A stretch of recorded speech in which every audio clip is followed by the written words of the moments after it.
edition of Deconstruction Junction, a Love and Action Network podcast and television offering.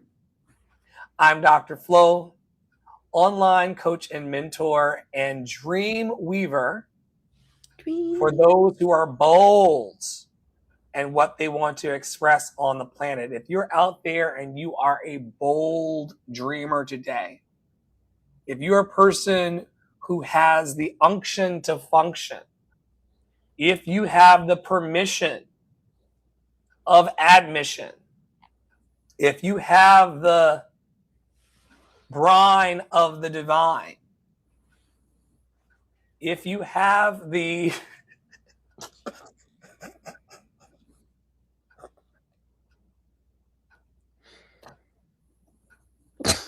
sensation of the vibration of hope and love, we would love to hear from bold dreamers all over the world who want to have conversation. We've been talking all day, and maybe I'll talk about it in a little bit. We've been talking all day about conversation, and this project really began as a series of private conversations that Tara and I had from North Carolina to Minnesota about the news and what was going on in the world around us. And it has evolved to hundreds of episodes scattered around the ecosystem of liberated thought and liberated conversation. And there's nothing off limits with Tara and I's private conversations, and there's nothing off limit in the network as it relates to addressing what's happening in the world and how to heal the world, make it a better place for you and for me and the entire human race. Make it a better place for you and for me. I'm joined every week by the fabulously talented, always amazing oven and incubator of human life itself, Tara Priolo of Tara Priolo Studio. Introduce yourself to the folks while I share this out across the network, and then we'll be off to the race. It's good to see you this week. Absolutely, totally. Hello, everyone. I am Tara Priolo. I am your resident Black, biracial, multi-passionate musician.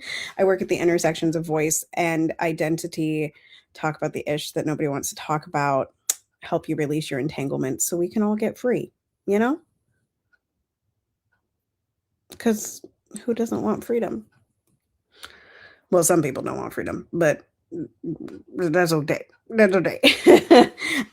Yeah, and I'm also I gotta answer it because we can't. Well, we can do whatever we want to do, but I don't want to leave that one up in the air. People, religious institutions, educational institutions, our parents, our families, even some of our friend groups, our sororities, our fraternities. We talked about this earlier in the week, Tara. It's all about control. Who doesn't want freedom? People who want to control us. It's crazy how insidious that is and how it shows up in the relationships that I have and people around me. People really want to control me and what I say and what I do and how I act and who I love and when I go live. Y'all really need to get a grip. It's true. Also, you might a whole fucking grip. Like when I look back over the last 42 years of my life, I can see in every phase of my development an individual or a group of people or institution that wanted to convince me that I wasn't loved and lovable exactly as I am. Even before we stepped in here today, and we're getting ahead of, we'll talk about it in my share, I guess, but Tara was like, why don't you put your new music out into the world? And the only reason why I don't put it out in the world is because I'm thinking about those who seek to control my expression. Right. People who don't approve of AI music or independent record labels or the expression of Afrobeats for the service of love. I'm poisoned by these people daily, and I'm spitting it out. Yeah, their perception is often strong. We'll talk about it in a little bit. But anyway, y'all, if you are a person out there that's like, these conversations are kind of interesting, or you've watched several episodes of Deconstruction Junction, as Dr. Flo mentioned, I am currently in oven. I have about 5 weeks and some change left being in oven. um, and so we are going to need a substitute teacher starting the first week in July, essentially. I don't know if Dr. Flo will do the week of July 4th, although that's always a popular episode because we go hard on July 4th. But what to the slave is the 4th of July, and it is the 250. Exactly. It's a 250.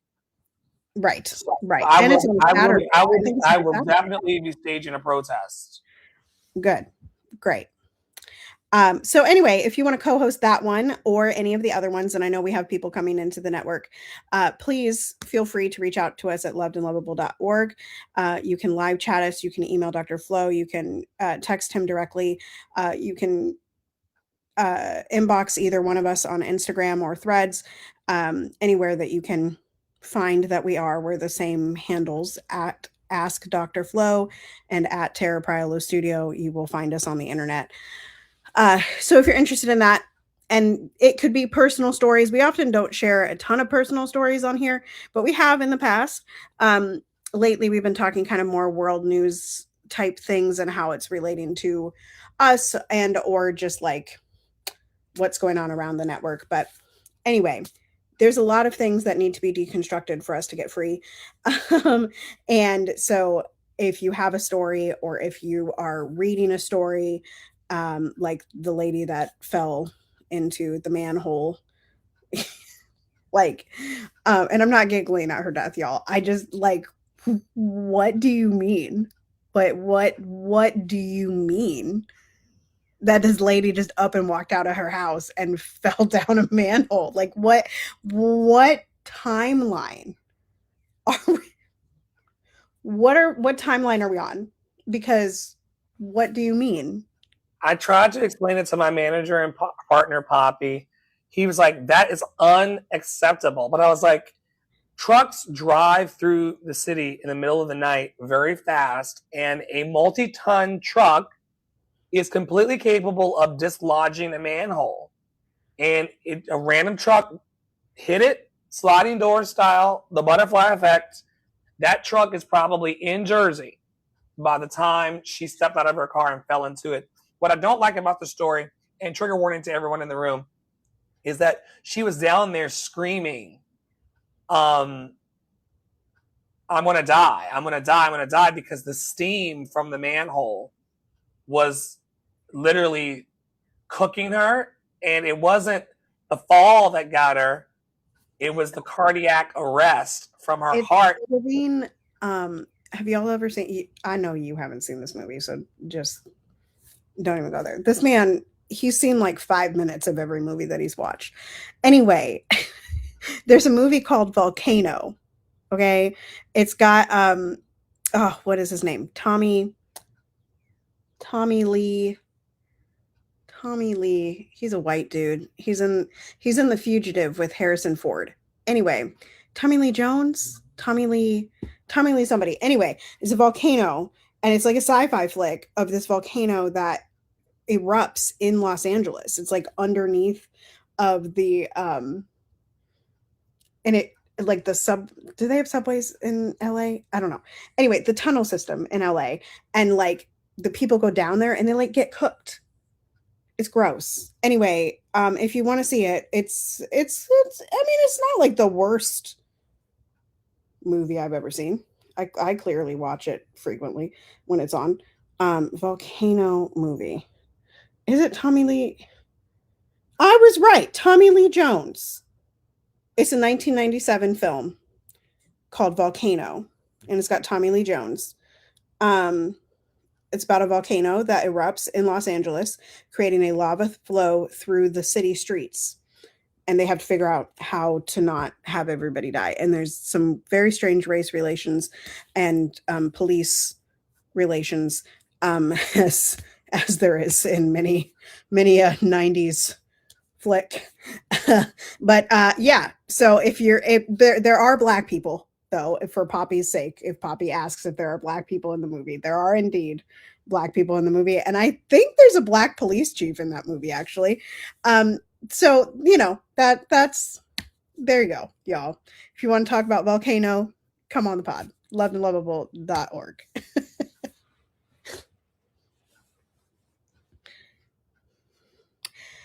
Okay, this is probably a familiar name to Flo, mayhaps.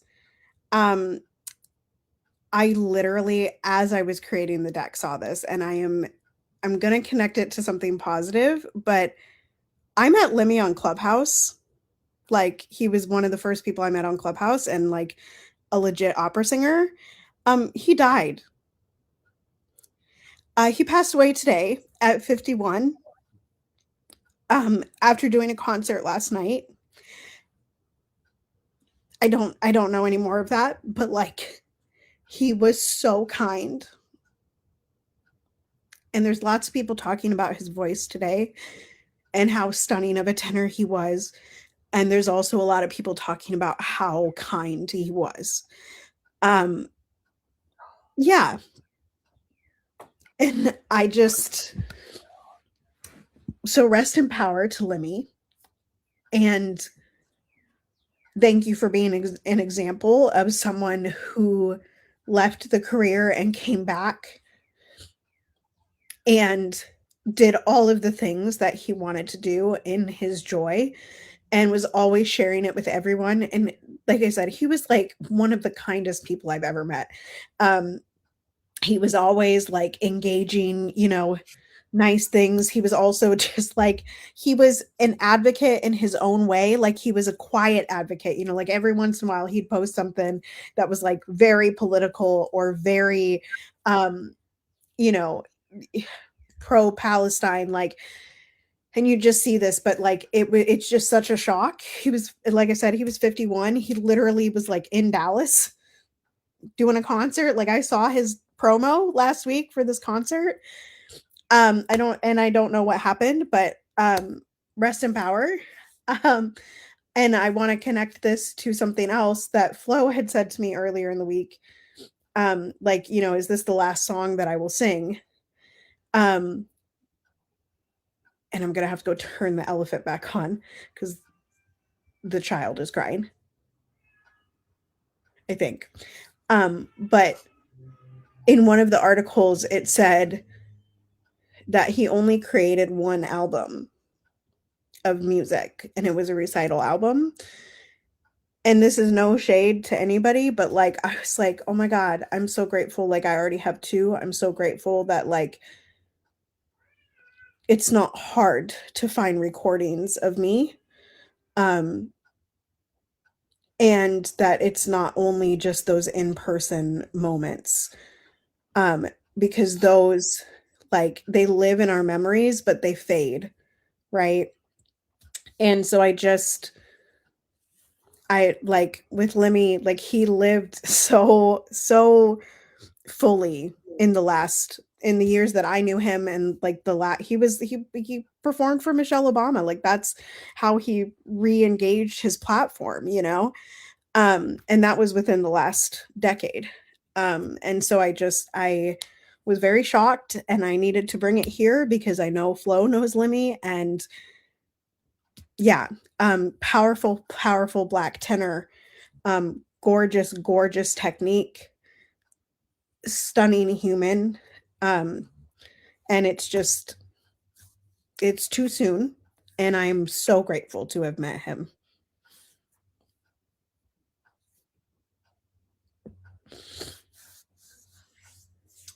I didn't expect this today on the pod. Treated everyone the same. And when you get to the Metropolitan Opera, and when you travel the world singing, and when you get to that level, there's a tendency to close off to strangers and random people on the internet. He would sit right there with everyone shoulder to shoulder and just share life. And when I last saw publication of him. It was on social media, and they were talking about how he took decades off from singing because of fat phobia and shaming in the music industry. And he was called out of retirement by one of his bosses to sing for a local function, and that reignited his desire to perform again. And then he ended up traveling all over the world and having those prominent placements that Tara talked of. This really broke my heart today, because 51 is not the average life expectancy of a human. And he really was a sweetheart.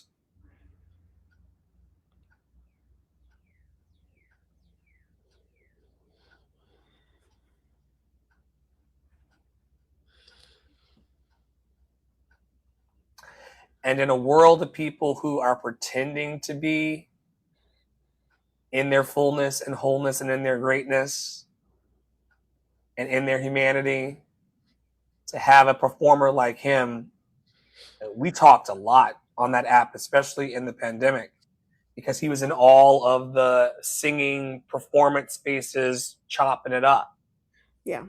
He was a reason, and I don't know that I ever told him this, and another message to just like tell people what you think, but he was a big reason, even just like watching him afar on social media and knowing how kind he was and knowing like the stories that he shared on Clubhouse and stuff. Like, he was a big reason why I was willing to go back to the stage. Like, because you don't meet opera singers that are like kind people. Opera singers are so controlled and so hurt and so, in particular, like opera singers of color and Black singers and Black composers, like it's this uphill, harmful environment. And to see a person like Lemmy, who had been silenced for so long because of fat phobia and because of racism and because of the classical music industry, like to come to stay that way, right? To stay kind and to not take it out on other singers and to never be jealous of another tenor, like he never did that. Like he never badmouthed another singer. He just cared, and he just loved, and he, everything that I saw about him in performance and like being someone on stage with him, like they were all just like, it's one of the most unique experiences they've ever had because of who Lemmy is, like his kindness, and that he wasn't ever corrupted by this industry that tries to force you to be corrupt and to be unkind, right? And I continue to seek out those people in this industry, and I don't find a lot of them, and I'm grateful that that he inspired me to at least take the gigs, that I get, because sometimes I do find people, like the last cast I was in, every single one of those people was kind, yeah. So I was really shocked by it, and I'm really, like I said, I'm just really grateful to have met him.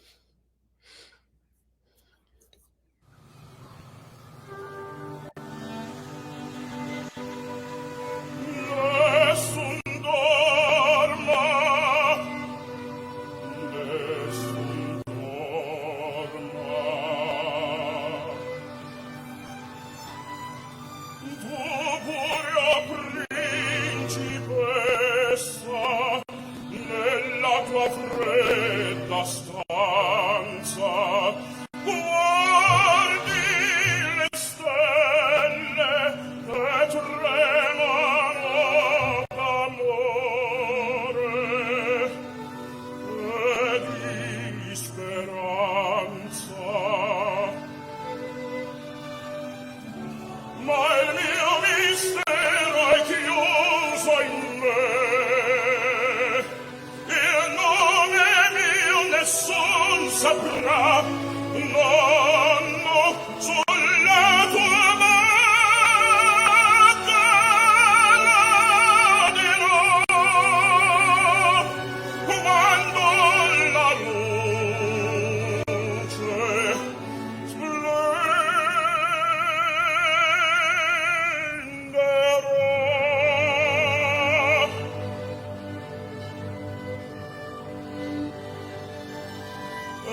Well, now that my afternoon is ruined,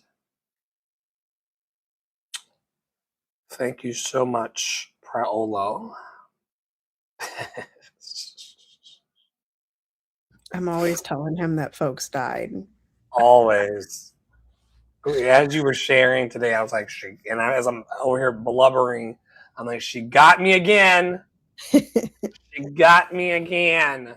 Yeah. She's the old lady with the obituaries sitting on the porch going, you hear your friend Lemmy died? Over on Threads, C. McGinchey, SeeMagenche, says, the price of authenticity is a bunch of losers disliking you. The price of authenticity is a bunch of losers disliking you. And boy, oh boy, am I disliked by quote unquote losers all the time. I don't believe that humans are inherently losers. I think we're all winning the jackpot if we are breathing and alive and we have the health in our bodies to be able to build something beautiful with our days. But disliking a person for being themselves or rejecting a person for being their loved and lovable self is some loser shit. And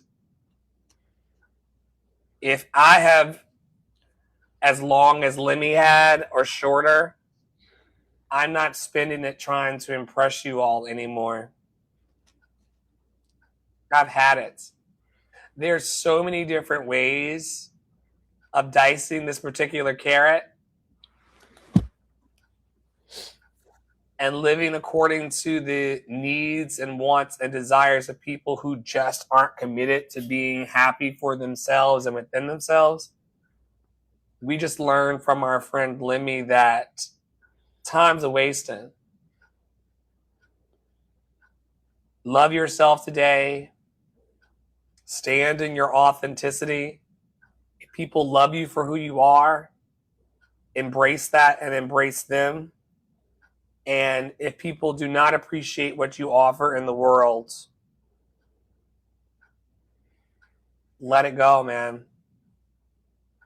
Like I told y'all earlier, I was going back and forth up until before the podcast taping today about whether or not I wanted to put my music and my messages and my expression into the world. I'm definitely releasing as much as I can and collaborating with as many people as I can and seeking to go back out and travel as much as I can and spread my music, because tomorrow's truly not promised. And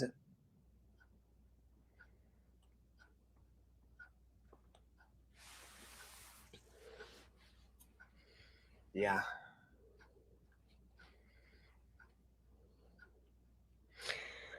Okay, so we've been talking about this all day too. We've been talking about messaging and being on the internet. And yeah, you are going to have haters. And I think it's really important also to remember that in the world that exists today, and I was watching Game of Thrones last night. I'm on a rewatch of Game of Thrones. I'm at season 8, episode 4, y'all. So like those of you that know that episode 2 and 3 were in the war with the White Walkers. Okay, that's where we're at. We're about to travel to the capital. Okay, um, that's or King's Landing. And what I noticed in that while I was watching last night, I was like, wow, because there's a scene where like they're all sitting around and they're all drinking before they go to war, and like they're so unhealed, right? And I think it's really important to remember that A, online we're dealing with bots a lot of times, but B, we're also in a world of unhealed people that are unable to access resources or look upon themselves in order to heal, right? And so when you do get those, potential hate comments, or quote unquote, like you encounter the losers, right? Um, you're dealing with unhealed people. And what it really is, everybody's a mirror of each other. Like it's a reflection of them looking at you, knowing you're healing or healed from something. I don't truly believe that we're ever completely healed. I think that's just a journey that we have until we die. We keep continuously healing through different levels, right? But you're coming across a bunch of unhealed people, and it's their coping mechanism to try to make other people feel bad as they feel, because then they feel like they belong, right? And healed people tend to open that in other people. So anyway, messaging, if you click to the next slide, I believe it's a thread that says, stop trying to appeal to everyone in your content. Get specific. Say the thing that makes the right person stop scrolling. Now, I do want to criticize this in the one little part. Okay, that last sentence that says, say the thing that makes the right person stop scrolling. I think that anyone can be the quote unquote right person. I have a lot of problems with this, like ICA, IFA, ideal client, ideal fan avatar thing, because at the end of the day, it's all an energetic exchange. And I think that's a very controlled mechanism. Like, but the other part of this that I have a problem with is the word makes. You cannot make anybody do anything. Literally no one. You that is thinking that we can make another person do anything is the primary problem in society, right?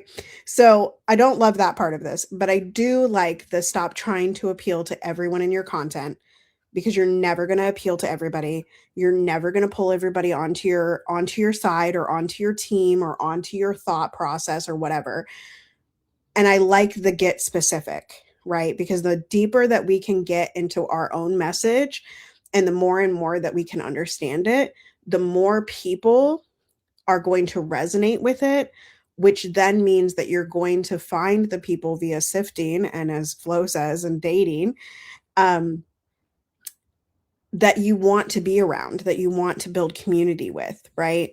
And so I think that this is just such an important thing. And as I'm toying with a suggestion from my other coach, Fiona, was to take a post and like literally take the 2 points of the post and make 5 more just on those points, which is very hard for me, if you know me, because I don't like to repeat myself. I like y'all to get it and me to get to move the fuck on. I don't like pandering to y'all.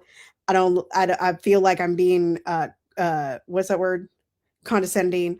Like y'all aren't smart, but at the same time, y'all ain't seeing, like, most of you aren't seeing all my posts. Most of you are seeing one of my posts every 10 days, you know? So anyway, like that's the reality of the online space. But what it has done in the last 4 days that I've been creating this, today's my last day of this particular challenge, is like, oh, actually, that is what I'm trying to say. Actually, that is what I believe.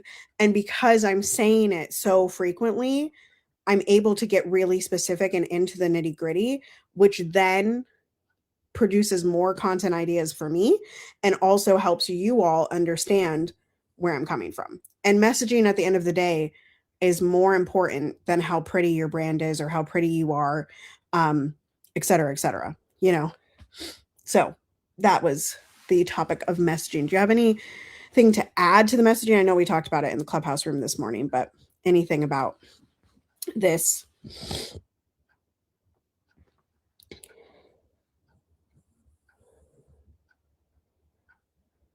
For all of our gifts as humans, none of us are mind readers. So the only way that a person can get your message is if you tell them.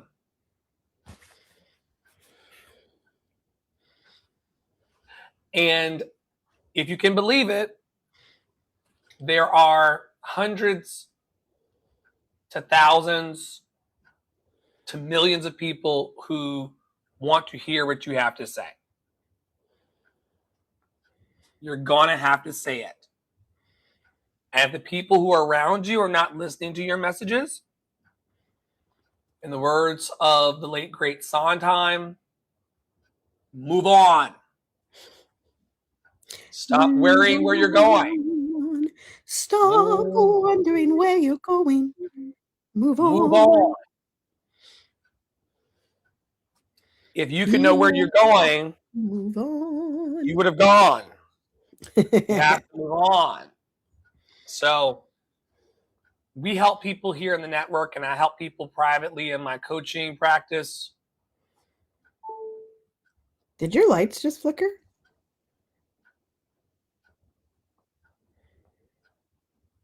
Are you okay? Yeah, we definitely had a surge.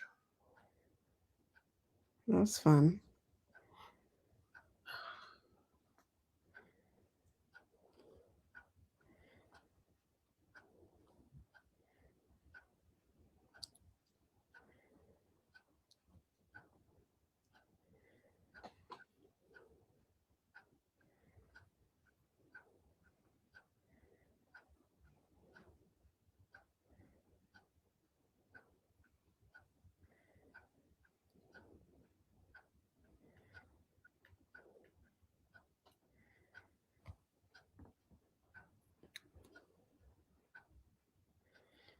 You have to move on.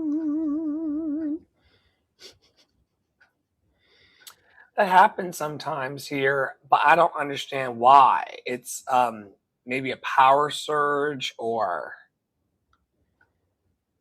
Yeah, sometimes it happens. Like, I mean, they say something about the air conditioners and stuff like that. So if multiple people are using, whatever, there's different things can happen. Avery McClure Zero said over on Threads, I want to be a professional singer. You asked, what does professional mean to you? Why do you think it is that people want to be viewed as a professional so badly? Is it about the money? Is it about the I think it's fame, about the applause?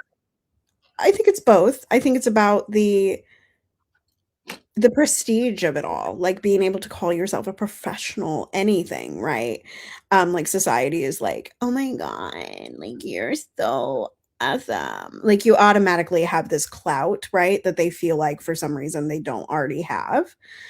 But also like we have this very like everybody has a different definition of what, in particular with creatives, like what is a professional artist? What is a professional singer? What is a professional saxophonist? Like we have these like very strange ideas of what that looks like, but almost no one's career actually looks like what like the general consensus of professional singer is, right? Like I think people think that professional singer is like bae, and like T Swift and Riri. And maybe they, they're getting the brand deals and they're doing all that stuff and they're doing concerts all the time. And like, even like the smaller artists like Lainey Wilson or a Dodie, like these kind of more independent artists, or, I think the guy or the girl's name is Seven. Puppy Wada likes this artist names. I think her name is Seven. Mm-hmm. Yeah. Um, and like, and so I think that's what they envision, but also like both of us sitting right here are professional musicians and professional singers. Um, and like our lives don't look anything like that, right? But it doesn't take away from the fact that we're professional singers, So like Nothing, no role or path is monolithic. To yeah, me, I define a professional singer as a person who's gotten compensated in dead presidents for performing. yeah, and it can happen to you once, it can happen to you never. But if you right. made money to support your life and to pay some bills with cash from performance, that's my line of jumping from amateur to professional. Has someone paid you for it? Or has someone paid for a ticket for a show that you're in? Because sometimes with like choirs, you're not getting paid. But somebody's getting paid. The organization's getting paid. I wouldn't call that anecdote. I wouldn't call the choir singers professional in that regard. Oh, I would, because I was in a children's choir unpaid, because you can't pay children like that. But we were a professional choir, and we were introduced as such, right? So anyway, but like it is like the caveat that was missing from that was that the choir is getting paid. It's just not going to the singers. Yeah, it ain't going to the singers, child. The nonprofits, all the nonprofits that y'all see out there of choirs, they're getting paid via ticket sales or via, donations or what have you. Like all of those things are true. But yeah, and the children are professionals and the choir is professional because money's being exchanged. Right. So if you were doing it for free and not being compensated, then you would be a volunteer choir. Yeah, you would be like an amateur singer. So yeah, whatever that means. People get really offended when you start calling them amateur. I know. There's other industries where amateur people search for amateur. Oh. Wow. Oh, well then. There's that. So anyway, I just remember this video that you said. No lies detected. No lies detected. Like, what the hell? Anyway, sometimes the more amateur the better. Child. I do not like professional special movies. Oh wow. I would rather watch a amateur special movie, sacral chakra movie. Uh-huh. I would rather watch an amateur sacral chakra movie than a professional one. Huh. Interesting. Yeah. Very interesting. Anyway, so yeah, the professional singers. We do get personal stories here on the pod. We do. Professional singers. My computer is like, fix this tab. It's using energy. It's always Canva. Canva is such a problem sometimes. She's like, because she doesn't load properly. Okay, there we go. Now I can come back to Restream. Okay. Yeah. So why do people want to be a professional singer? I think because they perceive that there's community and belonging and money and fame. And I also think that some people confuse fame with community. Like, I don't think those are true. Like, I don't think those are synonymous at all. But and we can actually be very lonely.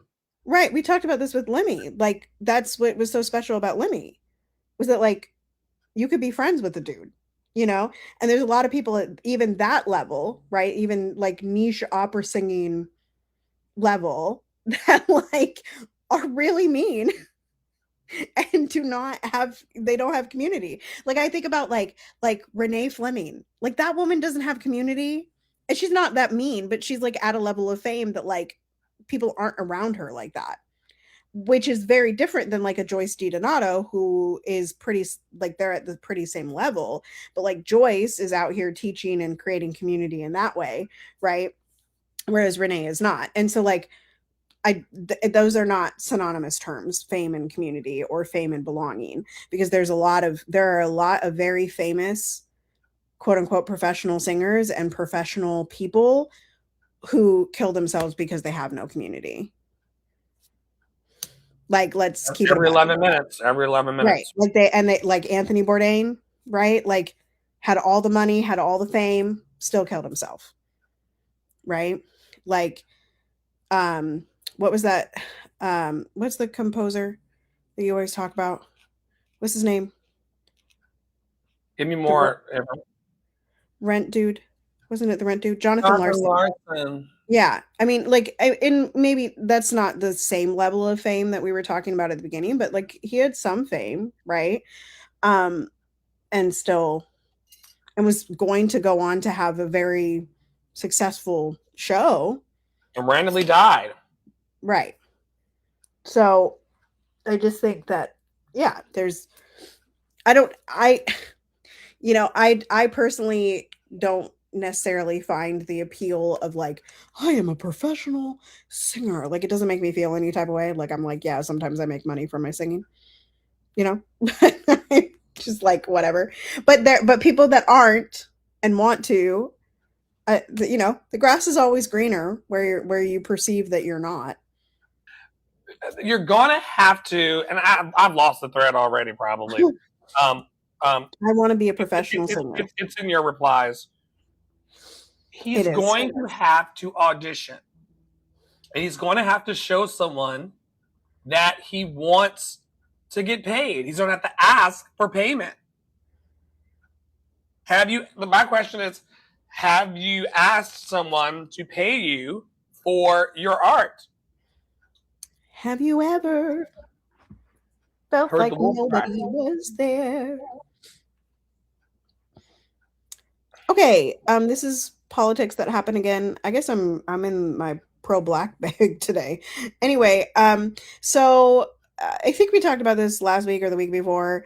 The Supreme Court / Clarence Thomas, who is the ultimate demonstration of all skin folk ain't kinfolk. What a mess that man is. Anyway, they decided that they didn't really care about voting equality.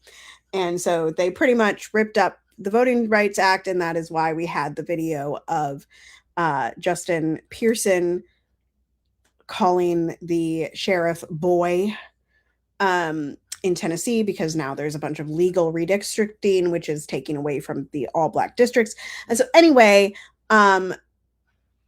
if you go forward, there is an image of a march that happened on May 16th, 2026, over the Edmund Pettus Bridge, which those of you that are like know any bit of history, I actually feel like this one is taught in schools.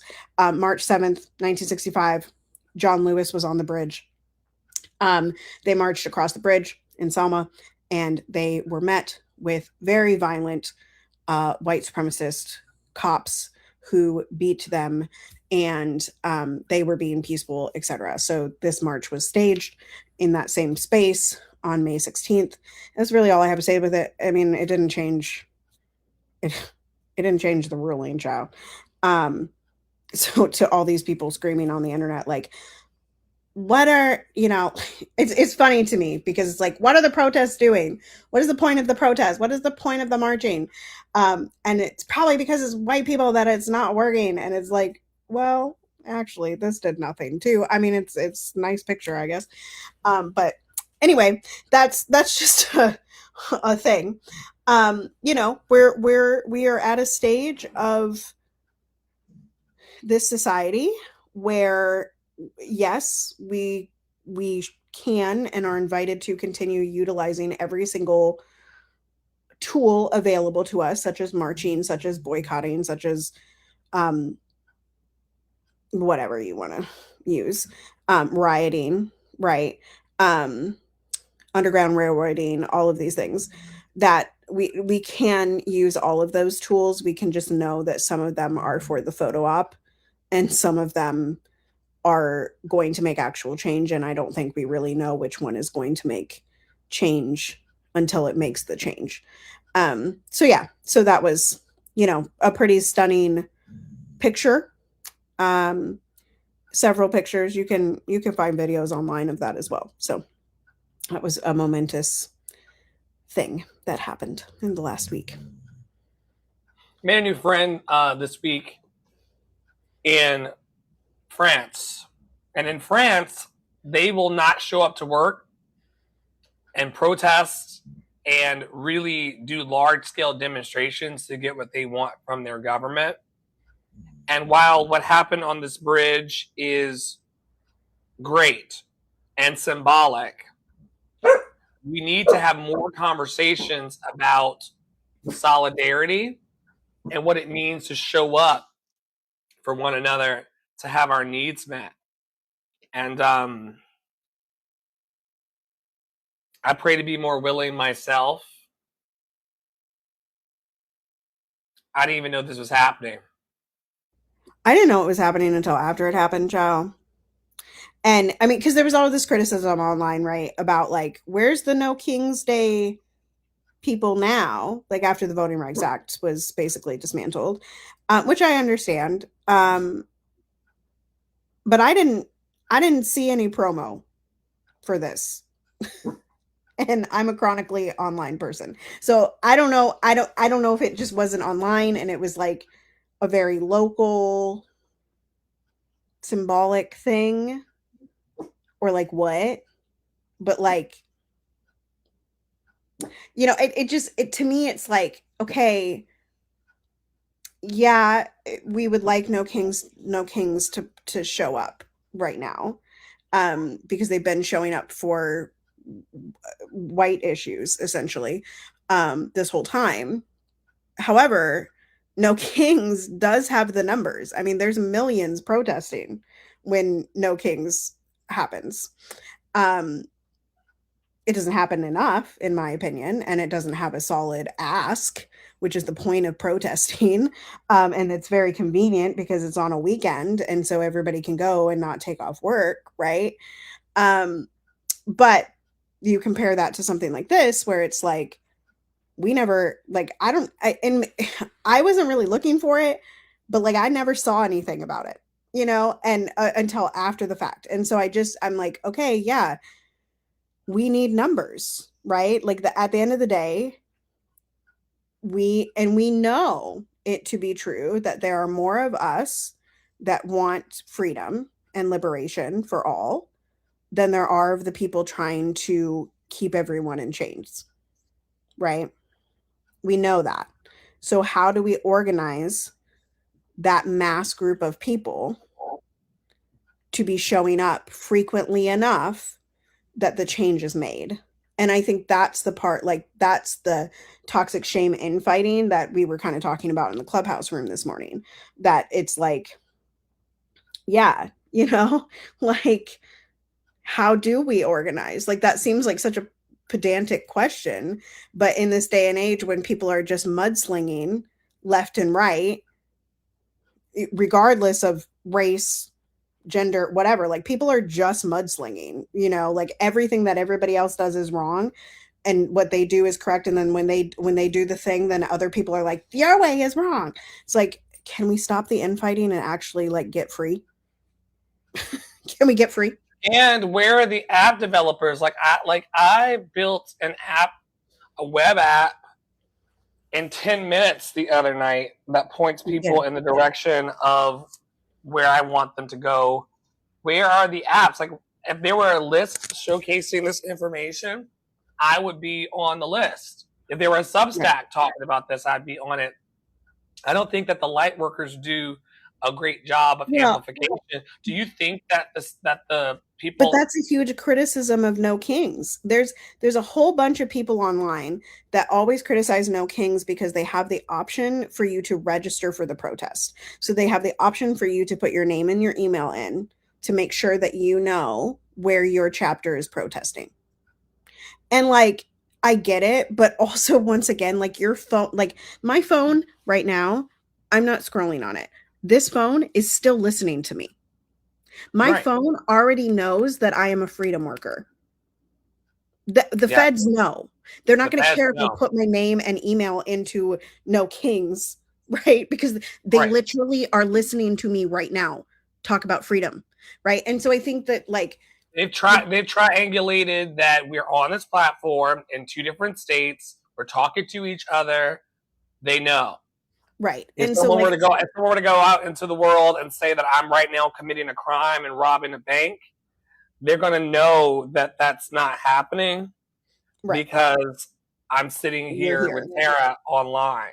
Right. And so like I find that that fear of like ooh, we have to do all this covert stuff in the Underground Railroad. And there are definitely things that need to be in the Underground Railroad. Don't get me wrong. Like these major players, these major apps and stuff, they want to silence us, right? They do not want us to be free. That's why TikTok was bought.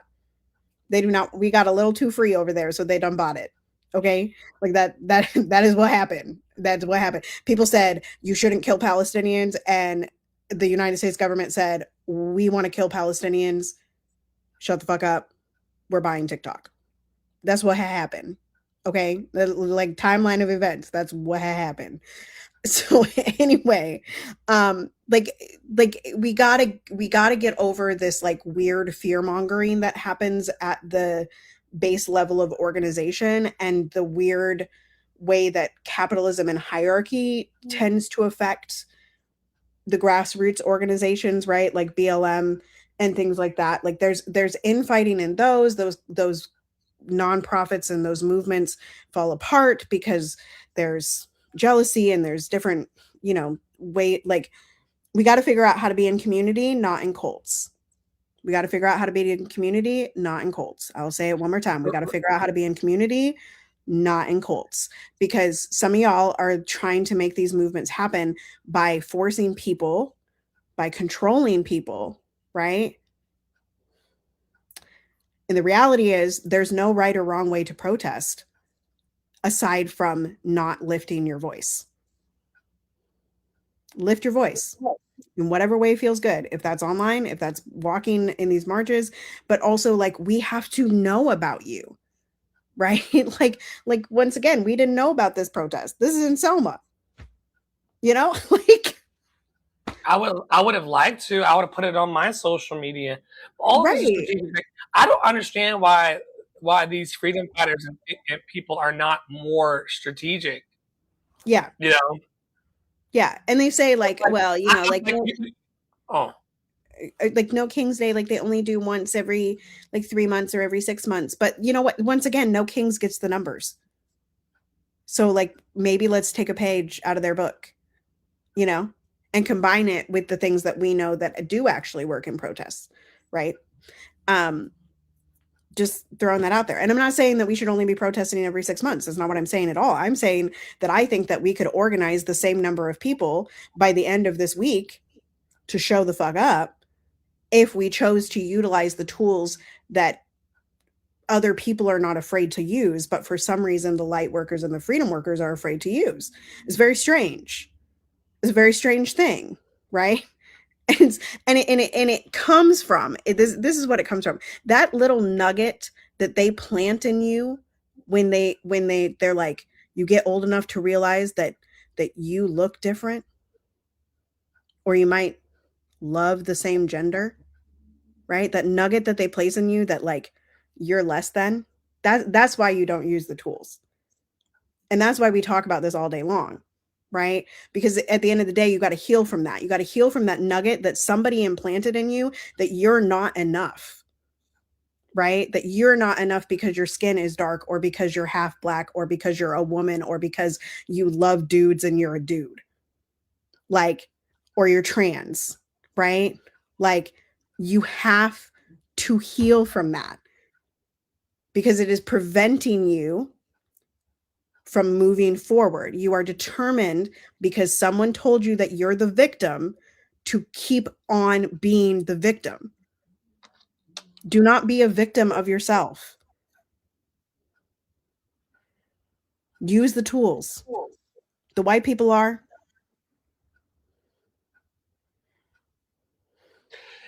We have free private memberships in Love and Action Network. You all are welcome to join it. And you're also welcome to turn your notifications on and pay attention to what's happening there. And we'll talk to you if you want to be talked to. But the hill is only steep because of a lack of willingness of people to connect. And I can't be frustrated by it anymore because I know exactly what I'm in. You know? I have people online even right now that I've been responding to during the pod because I'm trying to get an early jump on my work, who I'll tell them straight up, I'm looking to connect with, let me see if I can find one of them.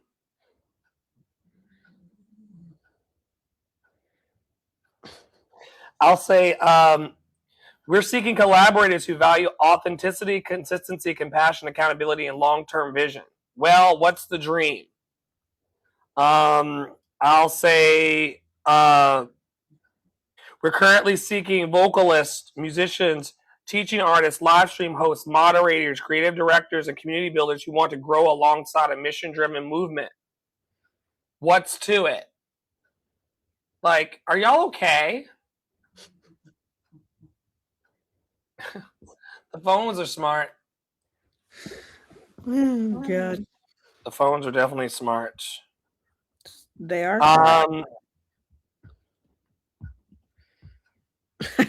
While you're looking for a thread, I saw this person this morning when I was at the post office. And like, okay, y'all know that I got a new car like a couple of months ago. I upgraded from the land of 2013 to the land of 2026. And let me tell you, there's tech that I still don't understand. My car today, I was not even 10 minutes into the drive and it was like, consider taking a break. And I was like, I need to turn this off. It like my car, like when you drive for long periods, I guess even short periods of time, it's like, you should take a break. And Take I'm a break like, from what? from you should like pull over and take a break. I don't know why it says that to you, but it does. Anyway, I have to turn that off. I haven't figured that out yet. But at the post office, I was parked next to this person and they had gray hair, so I'm just presuming that they were older than 50, okay? And they were sitting there like punching their screen in their car. And it just made me think about how, like with their finger, how all of this stuff is like the dumbed down technology of what like Silicon Valley is actually using, and we still don't know how to use it. Like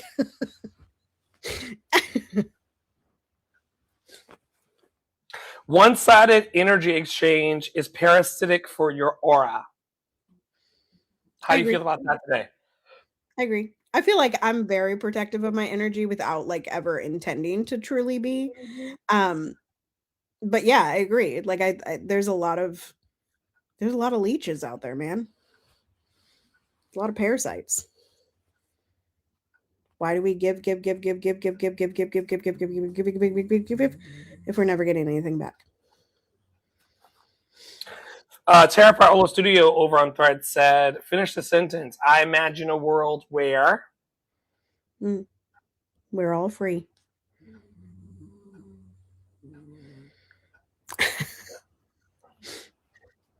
Me too. Yeah. Me too. I imagine a space where we are calling for ceasefire now in our hearts. There's peace inside of us. There's joy inside of us. There's belonging inside of us that spills out into a love revival in the streets. And I hope to see it true or come true in my lifetime. And we got programs for you.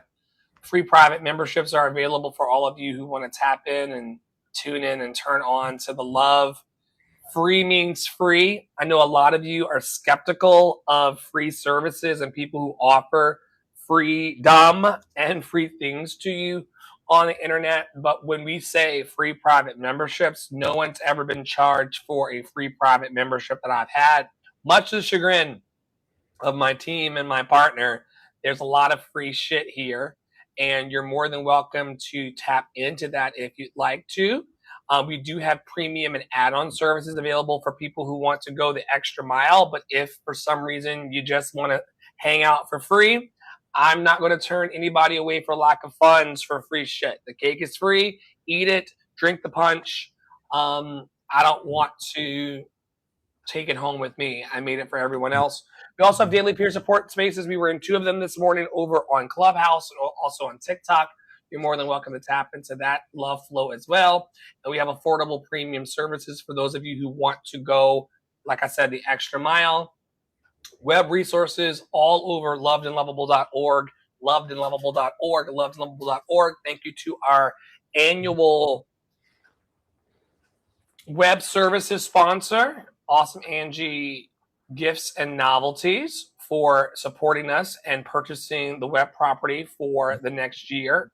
I mean, I'm not sure if she's annual because I'm not sure she's going to do it next year or not, but she certainly did do it this year. So I'm very grateful for that.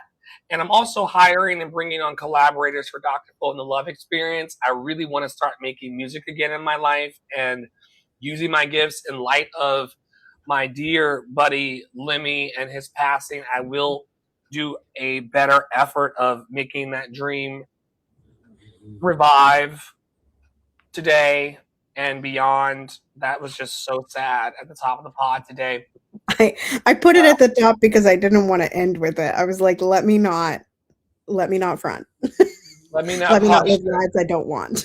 Yeah, like it's crazy. It's crazy. I just sent the message that she talked about earlier to Tara, like of a lady who had lung cancer or lung disease, and she knew she was singing her last song on stage when she sang it. And I was just asking, what would be your last song? Lemmy did not know last night when he took his bow that was going to be his final bow.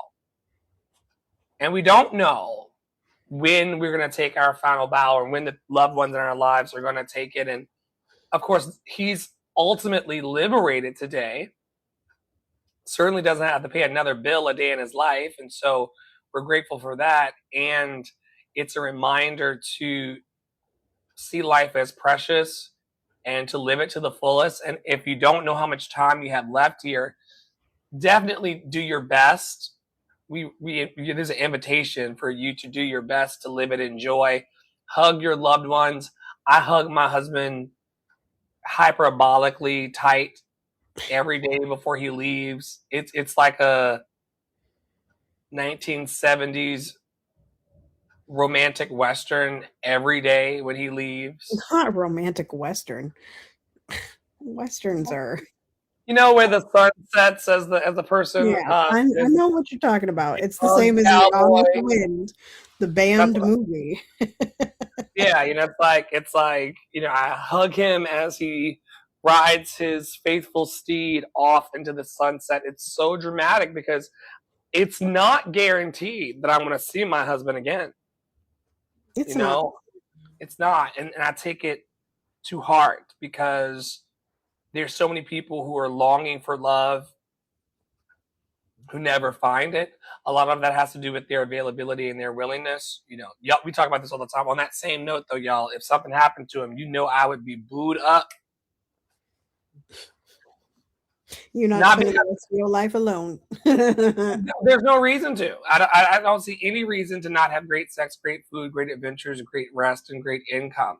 No one can convince me that I'm supposed to live alone and be alone and function in isolation. That's more of that control that we've been talking about all day in the episode. But hug your people, love them dearly, and let love lead if you can. What's happening over in the Priolo camp? So much, as I also simultaneously wind down into maternity leave, which begins June 29th or sooner. We will see. Depends on if this baby lasts that long. So I've got the liberated voice practice. Currently, I am taking free 30-minute consults in particular for the membership community and the async tiers. The hybrid and the private tiers will come back in September and October, but I am only going to be supporting my membership community and my async tiers through in July and August. If you're interested in that, you can just shoot me a DM. I have not revamped my page yet on my website, much to the chagrin of somebody. There's a coach on this call that like is probably rolling his eyes that you can't see right now because he was so kind as to put this on the screen. I'm Anywho, definitely rolling them. don't worry about it. Don't worry about it, friends. It's going to happen when it was meant to happen. So anyway, that is my new program. It's the same voice teaching that I have been doing that you all have witnessed me doing. And if you are my student, you know about. But it is rebranded with a fantastic name that leans towards more what I am all about as a teacher and as a singer myself. I also have my I Dream a World album, which came out in January.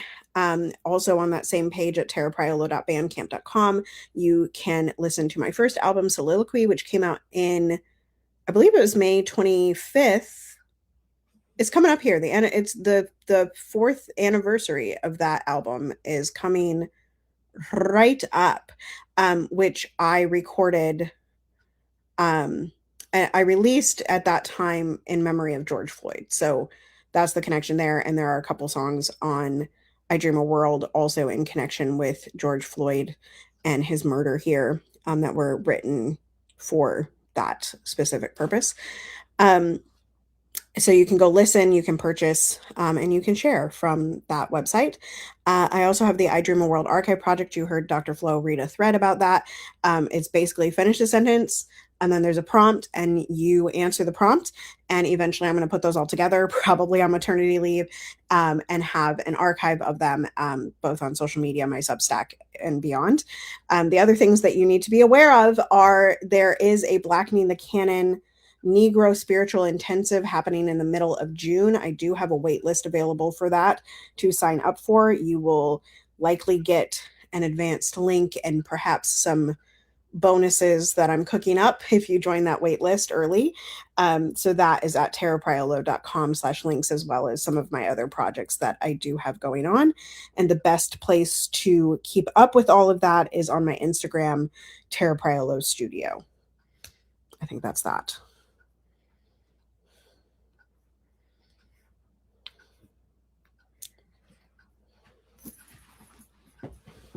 I wanted to close today by simply saying, show up as you can for your dreams and show up as you can for your people. And do not blame other people for not being present to you and your dreams when you're not present to your dreams. A lot of you want to scapegoat the fact that you're not living in your truth and not doing everything that you want to do. You want to scapegoat these things on other people. And I'm done being gaslit by you motherfuckers. We have a very, very robust program. We offer a lot for the price, and trying to make me feel like I'm treating you differently, or that I've got an attitude problem, or that there's something wrong with me because you just don't have the capacity right now to receive love's goodness to you, is some pretty weak bullshit. And if nobody else has told you that you're full of it, let me be the arbiter of this personal truth. The universe is waiting on you to put up or shut up as it relates to your happy, healthy, and free dream. And we talked earlier, either on this pod or off of this pod, probably before the pod, about the praise blame loop that the Buddha talked about, that so many of us are engaging. We love them, we don't love them, we care for them, we don't care for them, we care, we don't care. All of that is not going to get you any closer to your magic. Blaming spiritual leaders for not being present enough for you when you really have not gotten still in contemplation and meditation about what your needs are and how you can address your own need is the beginning, middle, and end of some of your worries and concerns and anxieties. I tried to blame Tara and my partner and my friends and my family and people in my past. I tried to blame everybody for the reason why things were not working out for me. And the person who needed to take control of his life and to get off the D-rugs and to start thinking more positively and reaching for the things that he wanted in his life and connecting with the people who actually wanted to help for free, it was me. And there's no bypassing taking full responsibility for your life. And if living your dream out in a messy way is something that makes you uncomfortable, you're going to be uncomfortable because we're all starting something new and we're all trying new things to grow ourselves and grow our lives. So own it. Own your life sooner than later. Please. I'm sick of this church. Tara, what are your closing thoughts today? Just be kind. Be kind. There's I've said this before, but for whatever reason, and I don't know why, like it might have been like the time that I watched it or something, but there's the new Cinderella, okay, and I can't remember the girl's name in it, but in it said, like, she says, like, have courage and be kind. And I often turn that into have the courage to be kind. Because it is a courageous act to be kind. It is a courageous act to see the potential in other people, for where they're going and not force them into it, but instead invite them to take the next step, It is courageous to not engage with certain things. It like, yeah, yeah, have the courage to be kind. And I think have the courage to heal. And nobody ever said it was going to be easy, right? But neither is an unhealed life. So you might as well try and heal. Yeah. That's what I got. Put this gummy bear in my mouth. On behalf of all of us in the network, member services, leadership operations, our global network of bold dreamers, stay in your power, stay in your joy, stay loved and lovable. We can't wait to see you again if that's how our lives unfold. Rest in peace to Lemmy. May your memory be a blessing, and may we all know that we are deeply and profoundly loved and lovable. Take care.